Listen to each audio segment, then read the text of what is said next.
So, I've been playing Doom 2016, the 2016 Doom. This was initially just going to be a tryout, but I got really into it and finished the whole game, and so now it's a wrap-up. The thing I could say about it is this game is metal. It's metal as heck, and honestly, this is probably the best first-person shooter that I've played in ever.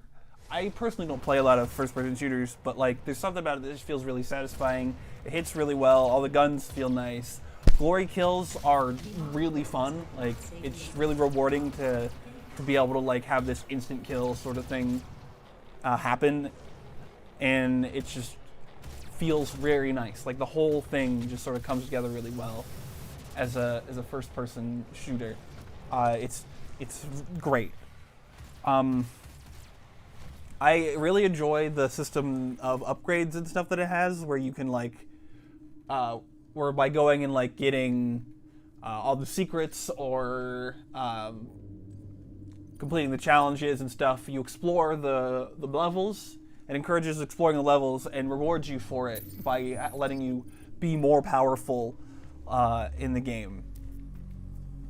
The story content is decent, but like, I feel like even the game sort of sets it on the sidelines, making it like quote unquote optional, where like there's a lot of these like data logs you can find that give you more insight on what's going on and what everything is, but like, you don't even need to read those, you don't even need to pick them up.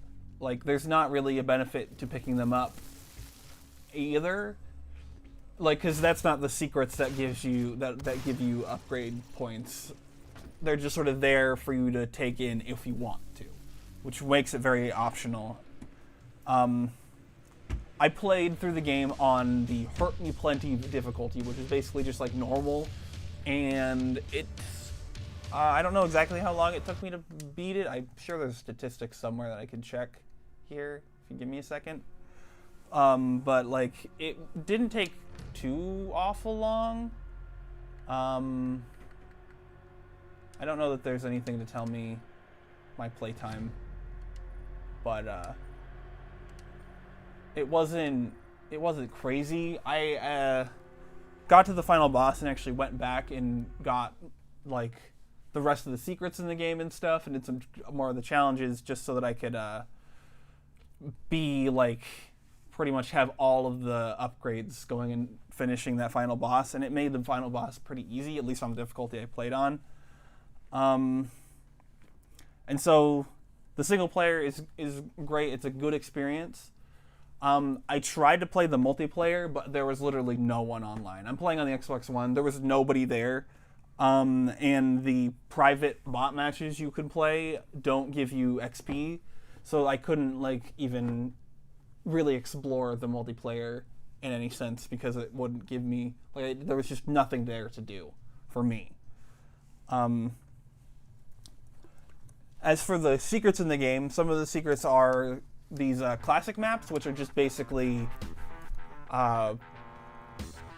maps or levels from Doom 1 and 2, mostly Doom 1, and then a couple levels from Doom 2 that you will find inside of the main game. You'll find them, like, you'll find like literal spaces of them inside the main game, and finding them unlocks them for you to play on in like the menus just on their own, which is really cool. It's really interesting to see like the modern textures and enemies and stuff put into like the really like older like environments.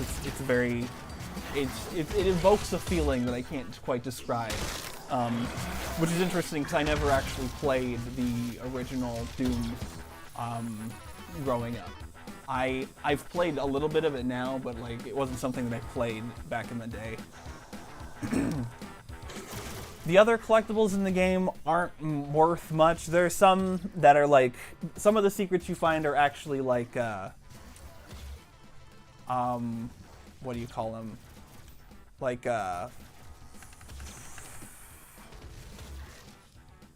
like health pickups and like special health pickups and shield pickups that like are very helpful.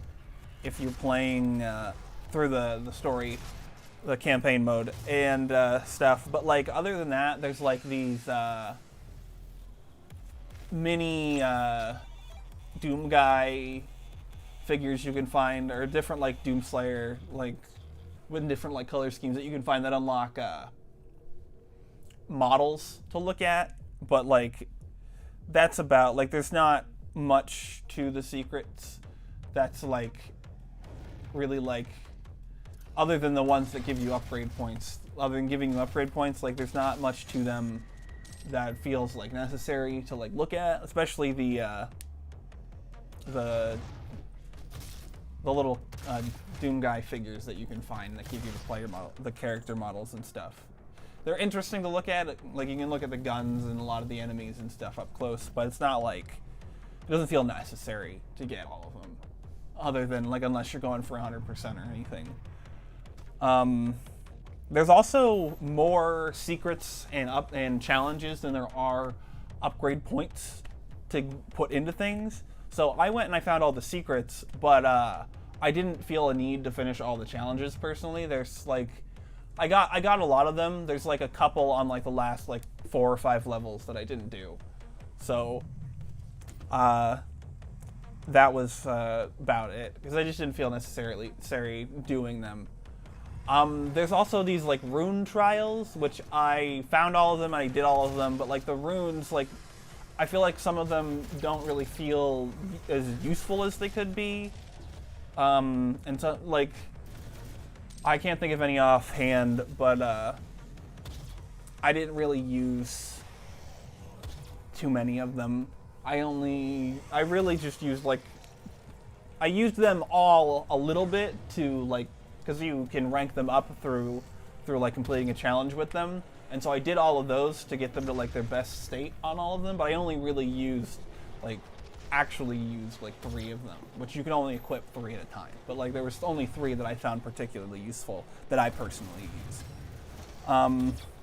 As for a downside here, extended playtime here and there started to make me motion sick. And so like there were times where it's like I just have to stop playing because like it's making me motion sick and I can't continue to play it. And so like, and I don't really get motion sick, so I've only really had that experience with like one other game, which was Dying Light, which is a game that I enjoy, but I can't play it on, at least on the TV and Xbox I have, because it just makes me very motion sick. And I had a little bit of that with this game when I was playing for long periods, but that's about the only thing. Like otherwise, I had a lot of fun playing this. It was a very good time. It's honestly sort of drawn me back into shooter games a little bit, because I had been away for a long time. I grew up with them a little bit, like playing Halo and Call of Duty, but I've fallen off in like the last like 5-6 years.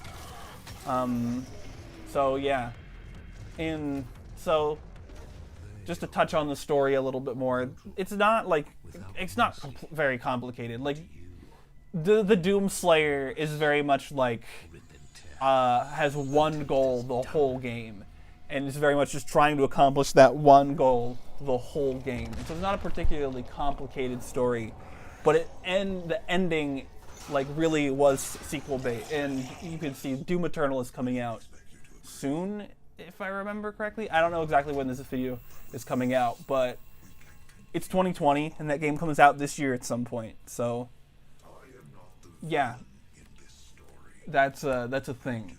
So the ending is very much like a sequel bait sort of thing, where it's like there could be more if this is successful, and I think this was successful from what I remember overall. So I personally recommend this game, especially if you're a fan of first-person shooters. If you're not, you probably won't be into this, because this is just a straight, true first-person shooter.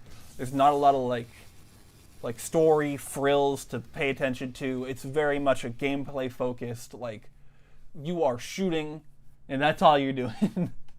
I mean, there's like other, like, but it's a shooter and you're shooting things, and that's the big thing you're doing. So I really recommend this if you're a fan of that type of game, but if you're not, it's probably not something you want to play. So yeah, that's what I got to say about Doom 2016. So thank you for watching this little video, and if you liked it, you can hit the like button and all that, and if you didn't, you can not hit the like button. You can hit the other one. I don't know. I think I'm supposed to tell you to subscribe and hit the bell and stuff. I don't really do this on my channel, but like, yeah, like, subscribe, comment, dislike if you want, hit the bell. Go check out, I have a Twitter, I have a Patreon if you want to help me fund doing this stuff, because I just do this stuff on my own. I edit, I do pretty much everything. So if you want to help me fund bigger projects that I have in mind, you can go check out my Patreon. Even if you just look at it, you don't even have to give money. There's a follow system on Patreon, so you can like keep up over there. The only really thing that goes on over there at the moment, because I don't have anyone, is like behind the scenes for the covers, because I don't really have behind the scenes for anything else. So yeah, check the Patreon, check the Twitter. I have a subreddit that I don't really use. I have a Discord. All the links are in the description. So go down there, click some links, check those stuff out. And hey, I will see you in the next video, friendos. So catch you later. Bye.